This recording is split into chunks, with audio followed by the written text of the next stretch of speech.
கிழக்கு மாகாண ஆளுநரின் உத்தரவின் பெயரில் மட்டக்களப்பு மாவட்டத்தில் சுற்றுலாத்துறையை வினைத்திறனுடையதாக முன்னெடுக்கும் செயல் திட்டங்கள் ஆரம்பித்து வைக்கப்பட்டது.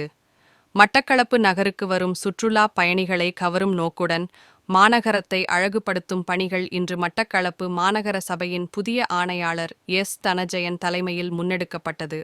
இதன் ஆரம்ப கட்டமாக அண்மையில் மட்டக்களப்பு மாவட்டத்தில் ஏற்பட்ட வெள்ளப்பெருக்கினால் வாவி பெருக்கெடுத்ததன் காரணமாக மட்டக்களப்பு கொழும்பு பிரதான வீதியை அண்டிய பகுதிகள் பிளாஸ்டிக் கழிவுகளால் நிரம்பி காணப்பட்டது.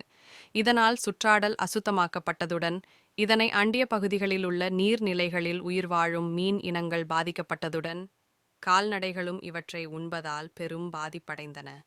இவற்றையெல்லாம் கருத்தில் கொண்டு மட்டக்களப்பு மாநகர சபையினால் இன்று சுத்தப்படுத்தும் பாரிய சிரமதான பணிகள் முன்னெடுக்கப்பட்டது. இதன் ஓர் அங்கமாக தன்னாமுனை சந்தியிலிருந்து பிள்ளையாரடி வரையான பிரதான வீதியை அண்டிய பகுதி முழுமையாக சிரமதானம் மூலம் துப்புரவு செய்யப்பட்டது. இதன்போது மாநகர சபையின் ஊழியர்கள், சுகாதார தரப்பினர், உத்தியோகத்தர்கள் சிரமதான பணியில் ஈடுபட்டனர்.